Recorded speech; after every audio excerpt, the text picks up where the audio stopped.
Who cares about your writing voice? Wouldn't it be so much better to write like somebody else? Maybe if you're you, but I'm second to none. Wow, good for you. I guess we all know what we're aspiring to, but no, really. A part of the ancient curriculum for training writers was an exercise in imagining the way other people would write. That's right, we're talking about the progymnasmata again, and we've got an interesting exercise called Ethopoeia on the agenda. Can't wait. Oh, want people to have a nice time watching the show? I know, let's do really old stuff that nobody has cared about for hundreds of years. That'll get us views. Great content strategy, truly. Sorry, what? It doesn't matter. Do your whatever it is you do. Okay, I will. The short version, though, is that Ethopoeia involves imitation of another person's way of speaking or writing. Now, this isn't the strict version of imitation that we've talked about before, where you actually model your sentences after someone else's. Instead, the goal here is to imagine how somebody would respond to a certain situation, and then write a little speech that they might give on that occasion. So you could, for example, write the kind of speech that someone would say to his family when about to go away from home, which Hermogenes calls indefinite Ethopoeia. Or you could write the words Heracles would say when Eurystheus gave his commands, which would be definite Ethopoeia, meaning a speech given by a specific person instead of a kind of person. For extra fun, though, you can enjoy some variations on the exercise. Ethopoeia is speech making in the character of a person, but Idolopoeia, or apparition making, is speech making in the character of a person who is no longer with us. And Prosopopoeia, which is related to the figure of the same name, is the personification of a non-human thing, as in Aristides' speech, Hermogenes points out, where the sea addresses the Athenians. However you do it, though, Ethopoeia is, as you might have guessed, connected to the word ethos, which means character.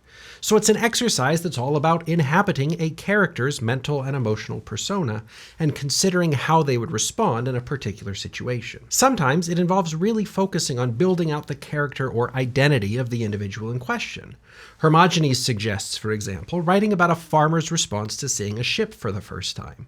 Here, you're all about figuring out the essence of farmer, removing that farmer from the fields and putting them on the coast next to a boat. What does that farmer think, feel, and most importantly for this exercise, say upon seeing the sea and seafaring vessels for the first time? Other times, it's more about really getting into the person's emotional state, like what would Andromache say over the dead Hector? And of course, all categories are lies, and mixing the two, writing in a way that gets us in touch with both the person's character and their emotions, is totally possible and common. Now, I'm sure our fiction writing friends are already thinking about applications for Ethopoeia. If it's an exercise in character making, well, the writers who spend the most time making characters probably have some ideas about that. But the progymnasmata puts a rhetorical spin on all of it. We're not just sketching out characters and listing their physical features and deepest desires and flaws and regrets and whatever else fiction gurus will tell you to do. With Ethopoeia, we're considering characters in rhetorical situations and trying out how they would respond to those different contexts. Remember, for example, a starting point for Ethopoeia could be how a farmer responds to seeing a ship for the first time. So in that case, we're not describing the farmer, but rather we're putting the farmer in action and observing that farmer's response to something. It's a great tool for a fiction writer. And to be honest, the historical examples of classical figures responding to different things feels pretty fan-fiction-y to me. So if you're wondering how Batman would respond to meeting Boba Fett, well, what is that but Ethopoeia? But you can do it with your own original characters as well, of course. Maybe it's a starting point for a story. How would a warrior princess who feels responsible for the downfall of her kingdom respond to a declaration of martial law by the invading conqueror? That exercise in Ethopoeia could become the seed for a whole saga. And it could also be a way to practice with a story that's more developed. Once you know your characters, test out their responses to different situations and see where that could take your project. And a lot of poems are autobiographical, but you could get up to some Ethopoeic mischief by writing poems in the voice of someone else. Do some Idolopoeia and write in the voice of the ghost of Abraham Lincoln. Or go as elaborate as the Portuguese poet Fernando Pessoa and write a whole bunch of poems in the voices of your various heteronyms, all with their own backstories and styles. It's Ethopoeia to the poetic nth degree. And it's a natural fit for nonfiction, too. You might not have been there on the night your great-grandparents decided to sell the farm and move their family to the city, but you can imagine how they might have talked through that decision. However you do it, Ethopoeia encourages authenticity in the expression.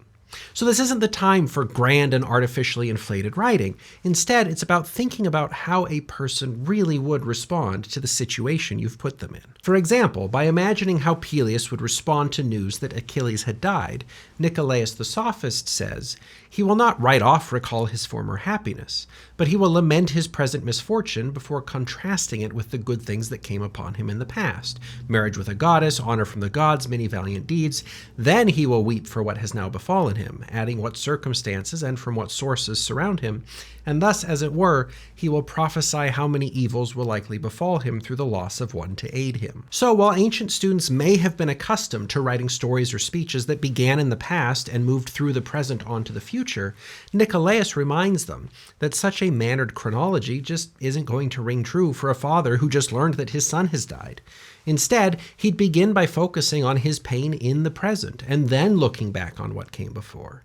Being true to how the person in question would actually respond to a situation is more important than following the textbook rules of time and tense. Similarly, Nicolaus adds, "For to be fussy about style is alien to emotion, and it is characteristic of those in joy and grief to say one thing after another concisely and in few words.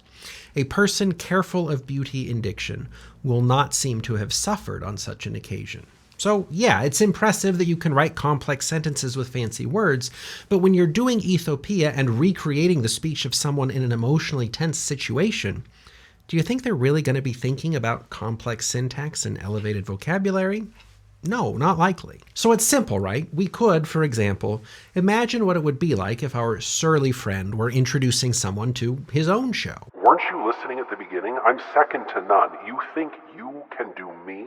Well, let's find out. Hello or whatever to Grouching with Kaput. I'm Kaput, and who you are doesn't matter. Did I ever tell you how I dislike everything? My attitude is bad, and I won't let anybody be nice to me, and I can't have fun because I'm too busy resenting everyone and everything. Today, we're going to have a very exciting discussion about pond scum. Actually, I can't be bothered. Go make your own video if you want to watch something so bad. That's your impression of me. Pretty good, right? You're joking. Listen, you're only embarrassing yourself. What do you mean I can't have fun? Plus, you're talking like someone who's never even been around pond scum. It's so disappointing. Oh, and you think you can do better? At running my own show or Ethopia? I mean either, but I do mean Ethopoeia. Yes, definitely, at both. But sure, here's Writing with Andrew trying to run a Kaputco board meeting. Hi everyone, I know you're hard at work doing important industrial things, but did you ever stop to think about how 1,000 years ago people were giving speeches? I know, pretty crazy when you really stop to think about it, right? Now, I could probably tell you all about those speeches in like 3 minutes, but I'm gonna do it in 15. Is that cool? Okay, thanks so much. Is that all? Of course not. I'm very good at bumbling my way into supernatural trouble, so our interdimensional division is going to have to submit their reports remotely so that I don't foul up the time-space continuum again. Also, I'm going to tell everyone in the room that they don't know how to have fun when I'm the one who can't stop yapping about iambic tetrameter and medieval rhetoric. You all work here, but I understand why you don't come to the meetings. I make it so hard, and most of you are robots anyway. Well, good meeting. Also, lunch is canceled preemptively since my leadership is bound to turn your stomachs. Okay, now I'm done. Well, none of this is really Ethopoeia, is it? I don't know, seems pretty good to me. Does it, though? No, but it doesn't matter. Nobody's watching at this point. We lost them a long time ago. Probably because you were playing music sometime during the first 30 seconds. Some people really hate that for some reason. You're probably right. I guess the point is that Ethopoeia, as an exercise, was designed to help ancient writers understand the ways that other people would deal with rhetorical situations. It was a way of anticipating and recreating human behavior so they could become more effective lawyers, politicians, and whatever else they had going on. So I guess that's pretty neat. It isn't, and I do know how to have fun. I'll show you all. Whatever you say, bud. Well, if anyone is watching, thanks for sticking around till the end. Or, the video's about to end now, so stop washing the dishes, dry your hands off, and come get ready to pick something else to listen to passively in the background. Perhaps even one of the 2 videos that's showing up on the end screen here in just a moment. Either way, thanks again, and we'll see you later. Yeah, I know how to run my own show and have fun. I'll show you.